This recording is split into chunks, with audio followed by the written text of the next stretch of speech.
Congress party के 140 साल के इतिहास के सर्वाधिक असफल अध्यक्ष हैं, वो गुजरात कांग्रेस में सफलता का मूल मंत्र सिखाने के लिए कार्यकर्ताओं की बैठक ले रहे थे। उनके द्वारा दिए गए बयान निश्चित रूप से एक बार फिर कांग्रेस की आंतरिक दुर्गति और राहुल गांधी जी की विचित्र मनः स्थिति दोनों को ही इंगित करता है।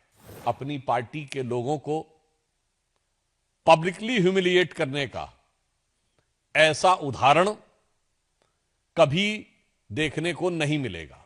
हम राहुल गांधी जी से पूछना चाहते हैं कि पहले यह बताइए कि आप किस किस से मिले हुए हैं और आप जब विदेश में जाते हैं तो किस किस से मिल के आते हैं। जब से सोनिया जी और राहुल जी का दौर आया है तब से ही गुजरात में कांग्रेस की स्थिति ज्यादा खराब हुई है। गुजरात में जहां से हमारे प्रधानमंत्री श्री नरेंद्र मोदी जी भी हैं, उन्होंने सरदार पटेल की सबसे ऊंची प्रतिमा, विश्व की सबसे ऊंची प्रतिमा बनाई, मगर आज तक गांधी परिवार या कांग्रेस का कोई भी नेता वहां पर देखने भी नहीं गया।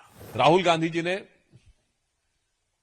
यह भी कहा कि कोई जंजीर से बंधा हुआ है, जंजीर से बंधे हुए हैं। हां, यह बात सही है कि वो परिवारवाद की जंजीर ना हो तो पता नहीं कितने लोग छोड़कर जाने की बना स्थिति में तैयार हो जाए। इस समय भारत की राजनीति के चिर युवा नेता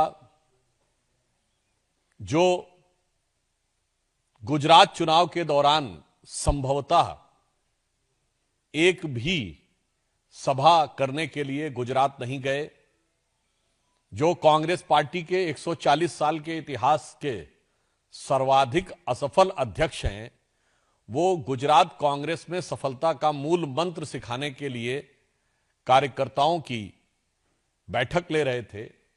और यद्यपि यह कांग्रेस पार्टी का नितांत अंदरूनी मामला है, परंतु उनके द्वारा दिए गए बयान निश्चित रूप से एक बार फिर कांग्रेस की आंतरिक दुर्गति और राहुल गांधी जी की विचित्र मनः स्थिति दोनों को ही इंगित करता है। श्री राहुल गांधी जी ने कहा कि कांग्रेस में दो प्रकार के लोग हैं, परंतु मैं कोई इससे मिला हुआ है, कोई उससे मिला हुआ है। मुझे लगता है अपनी पार्टी के लोगों को पब्लिकली ह्यूमिलिएट करने का ऐसा उदाहरण कभी देखने को नहीं मिलेगा। हम राहुल गांधी जी से पूछना चाहते हैं कि पहले यह बताइए कि आप किस किस से मिले हुए हैं और आप जब विदेश में जाते हैं तो किस किस से मिल के आते हैं और आपके साथ मिलने वाले लोग किस किस से मिले हुए हैं। और जब से सोनिया जी और राहुल जी का दौर आया है तब से ही गुजरात में कांग्रेस की स्थिति ज्यादा खराब हुई है। आप अनेक संदिग्ध संस्थाओं से मिले हुए प्रतीत होते हैं। जिस प्रकार के संपर्क निकलकर सामने आते हैं, मुझे लगता है कि आज प्रश्न यह ज्यादा महत्वपूर्ण है कि कांग्रेस पार्टी का सर्वोच्च नेतृत्व किस किस से मिला हुआ है और विदेश में जाकर किस किस से मिलने आता है। मैं सिर्फ उनको याद दिलाना चाहता हूं कि गुजरात में जहां से हमारे प्रधानमंत्री श्री नरेंद्र मोदी जी भी हैं, उन्होंने सरदार पटेल की सबसे ऊंची प्रतिमा, विश्व की सबसे ऊंची प्रतिमा बनाई, मगर आज तक गांधी परिवार या कांग्रेस का कोई भी नेता वहां पर देखने भी नहीं गया। यह इस बात का प्रमाण है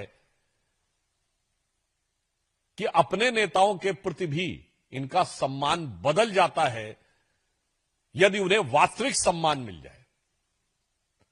और राहुल गांधी जी ने यह भी कहा कि कोई जंजीर से बंधा हुआ है। वैसे तो अब वो अपने जिन भी नेताओं के बारे में टिप्पणी कर रहे हैं कि वो बंधे हुए हैं, अब वो शेर हैं या कोई और हैं, जंजीर से बंधे हुए हैं। हां, ये बात सही है कि वो परिवारवाद की जंजीर ना हो तो पता नहीं कितने लोग छोड़कर जाने की बना स्थिति में तैयार हो जाए। मुझे लगता है, याद दिलाना चाहता हूं, सरदार सरोवर प्रोजेक्ट में जो लोग उनके विरोध में खड़े थे, धुर वामपंथी और नक्सलियों के समर्थन करने वाले लोग, वो सब राहुल गांधी जी के साथ थे। और राहुल गांधी जी ने कहा कि वो ना शर्म से कह रहे हैं, ना डर से कह रहे हैं। तो मैं पूछना चाहता हूं 2022 के चुनाव में कितनी सभाएं की थी राहुल गांधी जी ने आके? मुझे लगता है कि अपने पार्टी के ऊपर और जनता के ऊपर या संवैधानिक संस्थाओं के ऊपर या मीडिया के ऊपर दोषारोपण करते करते वो अपने लोगों पर भी दोषारोपण करने लगे। तो राहुल गांधी जी को मैं सुझाव देना चाहूंगा कि आप दूसरों में दोष देखना बंद करिए और आत्मावलोकन करिए। You do the self introspection, तो आपको समझ में आएगा कि बुरा जो देखन मैं चला, बुरा न मिलिया कोय, जो दिल खोजूं आपना, मुझसा बुरा न कोय। मुझे लगता है राहुल गांधी जी को सेल्फ इंट्रोस्पेक्शन करना चाहिए। वो देश की हर संस्थाओं के ऊपर, देश की संवैधानिक संस्थाओं से लेके, देश की सरकार से लेके, जनता, माननीय प्रधानमंत्री जी और अब अपनी पार्टी के लोगों को भी अपशब्दों का प्रयोग करने लगे हैं। इसीलिए मैंने कहा यह कांग्रेस के अंदर की दुर्गति और राहुल गांधी जी की बिगड़ती हुई मनः स्थिति का प्रमाण है। नमस्कार, मैं हूं मानक गुप्ता।